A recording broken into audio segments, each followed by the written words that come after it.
మన ఫోన్లలో సమాచారం చైనాకు ఎగుమతవుతుందా? చూస్తుంటే అలాగే కనిపిస్తుంది. మన సమాచారం, మనకు సంబంధించిన పర్సనల్ డీటెయిల్స్ అన్నీ చైనా యాప్‌లోంచి ఎత్తుకొని అక్కడికెళ్ళి, అక్కడి నుంచి మనకు వేరేగా వాటిని యూజ్ చేయడం జరుగుతుంది. ఎందుకు ఇవి మన పర్సనల్ డీటెయిల్స్ గానీ, ఇవి గానీ తీసుకుంటున్నాయి అనేది మనం ఒకసారి చూద్దాం. అయితే అసలు ఈ యాప్ ఏంటంటే, ఈ యాప్ మీ దగ్గరుందా? ఇది గానీ మీ దగ్గరున్నట్టయితే దీన్ని డిలీట్ చేసేయండి. ఎందుకంటే ట్రూ కాలర్, ఈ ట్రూ కాలర్ అనే యాప్ మనది కాదు, చైనా కంపెనీది. చైనా నుంచి ఈ యాప్ తయారు చేయబడింది. సో ఆ యాప్ ప్రస్తుతం మన ప్రపంచంలో దాదాపు 100 కోట్ల మంది కన్నా ఎక్కువ మంది దీన్ని వాడుతూ ఉన్నారు. మన దేశంలో అయితే చాలా పాపులర్ కూడా ఈ యాప్. సో ఇంత పాపులర్ యాప్, దీన్ని మనం ఎందుకు వాడతామో తెలిసిందే కదా. ఎవరైనా అన్నోన్ పర్సన్స్ మనకు కాల్ చేసినప్పుడు వాళ్ళ నెంబర్ కానీ, వాళ్ళ పేరు కానీ ఏదైనా మనకు తెలియడం కోసం మనం ఈ యాప్ను వాడతాం. అలాగే జంక్ కాల్స్ కానీ, ఫ్రాడ్ కాల్స్ కానీ ఏదైనా ఆ నెంబర్ మనకు వెంటనే తెలుస్తుంది ఇది ఫ్రాడ్ కాల్ అని, మనం వెంటనే అలర్ట్ అవుతాం. సో ఇంతవరకు బాగానే ఉంది. అంటే దీని సర్వీసెస్ ఇప్పటిదాకా మనం బాగానే యూజ్ చేసుకున్నాం, చాలా బాగుంది అని మనం అనుకుంటూ ఉన్నాం.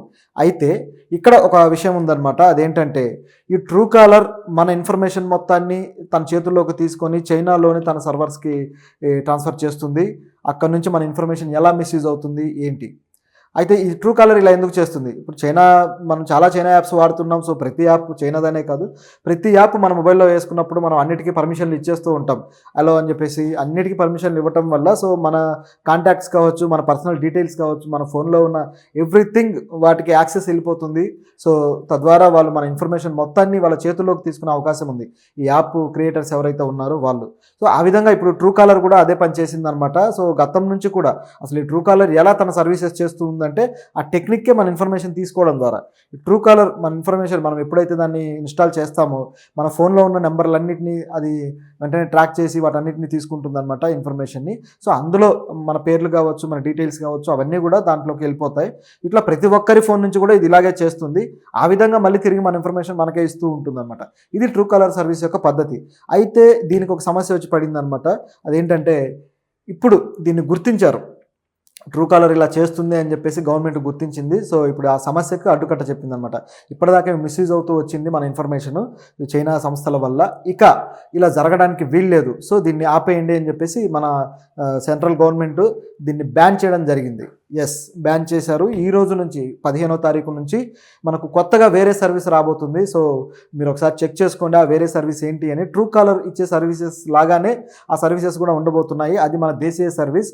అయితే ఈ ట్రూ కాలర్ని ఎందుకు బ్యాన్ చేశారు, కేవలం అదే రీజనా, ఇంకేమన్నా ఉందా అని గమనిస్తే మనకు ఒక విషయం అర్థమవుతుంది అనమాట. ఏంటంటే వీళ్ళు చెప్పడం, గవర్నమెంట్ ఏమని చెప్పిందంటే, త్రివిధ దళాలు ఎవరైతే ఉన్నారో మన సెక్యూరిటీ ఫోర్సెస్ ఏవైతే ఉన్నాయో, సో ఈ ఆర్మ్డ్ ఫోర్సెస్ ఈ ట్రూ కాలర్ని వాడొద్దు. ఎందుకంటే వీళ్ళ దగ్గర సెన్సిటివ్ ఇన్ఫర్మేషన్ ఉంటుంది కాబట్టి దేశానికి సంబంధించి.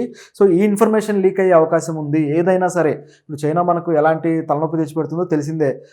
గాల్వాన్ లోయలో జరిగిన సంఘటనలు కానీ, ఇట్లా సియాచిన్ ఈ ఏరియాల్లో చైనా మనకు ఆక్రమణలు కానీ, సో ఇవన్నీ ఉన్నాయి. ఇది కాక ఎకానమీ విషయంలో కూడా మన భారత్ చైనాతో పోటీ పడుతుందని చెప్పేసి చైనా ఈ పారిశ్రామిక విధానాల విషయంలో కూడా మన భారత్ని కాస్త అనగదొక్కాలని చూస్తున్న విషయాలన్నీ తెలిసిందే. అలాగే బార్డర్ కంట్రీస్లో మన చుట్టూ ఉన్న మన దేశ సరిహద్దులో ఉన్న కంట్రీస్లో చైనా తన పెత్తనాన్ని నిలుపుకోవడం కోసం చేస్తున్న ప్రయత్నాలు కూడా మనందరికీ తెలిసిందే.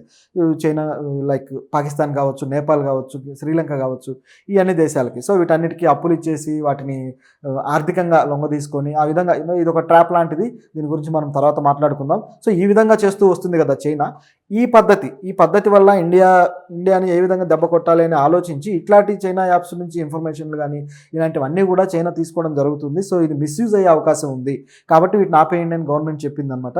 సో వాళ్ళైతే చాలా వరకు వాడడం లేదు. అయితే ఇప్పుడు ఏం చేసిందంటే దీనికి ఏదైనా ప్రత్యామ్నాయం కావాలి, ఇలాగే ఉంటే ఇది కాదు, ఏదైనా సొల్యూషన్ ఉండాలి అని చెప్పేసి గవర్నమెంట్ ఒక ప్రతిపాదన చేసింది. సో ఈ టెలికాం సర్వీసెస్కి దీనికి ఏదన్నా సొల్యూషన్ ఇవ్వండి అని చెప్పేసి మన ఇండియాలో ఉన్న టెలికాం సర్వీసెస్ కంపెనీస్కి చెప్పడం జరిగింది. దాంతో వాళ్ళు ఆలోచించారు. సో ఒక కొత్త ప్రతిపాదన చేయాలని చెప్పేసి అనుకున్నారు. గవర్నమెంట్ మన ట్రాయ్ ఉంది కదా, telecom regulatory authority of India. So ఇది మొత్తం టెలికాం కంపెనీలకు పర్మిషన్లు ఇవ్వడం కానీ ఇవన్నీ చేయగలిగే సంస్థ. సో ఈ సంస్థ వాటికి గట్టిగా హుకుం జారీ చేసింది ఖచ్చితంగా తీసుకురావాలని చెప్పేసి. సో దాంతో ఆ సంస్థలు కూడా ఈ టెలికాం సంస్థలు ఏవైతే ఉన్నాయో, జియో కావచ్చు, ఎయిర్టెల్ కావచ్చు, బిఎస్ఎన్ఎల్, ఎవ్రీథింగ్, ఈ సంస్థలన్నీ కూడా ఒక కొత్త విధానాన్ని తీసుకొని వచ్చాయన్నమాట దీనికి బదులుగా. సో ఆ విధానం ఏంటంటే మనం ఏవైతే మనం ఇన్ఫర్మేషన్ మనం సిమ్ కార్డ్ తీసుకున్నప్పుడు ఆధార్ కార్డు ఇచ్చి మన ఇన్ఫర్మేషన్ స్టోర్ చేస్తాము, అలాగే థంబ్ ప్రింట్ కూడా వేస్తాం మనం. సో ఇట్లా చేస్తుంటాం. సో ఈ ఇన్ఫర్మేషన్నే డైరెక్ట్గా మనకు ఈ ట్రూ కాలర్ లాంటి ఒక కొత్త యాప్ ఏదైనా తీసుకువచ్చి దాంట్లో మనకు మెన్షన్ అయ్యేలాగా మనకు తెలిసేలాగా చేయాలి.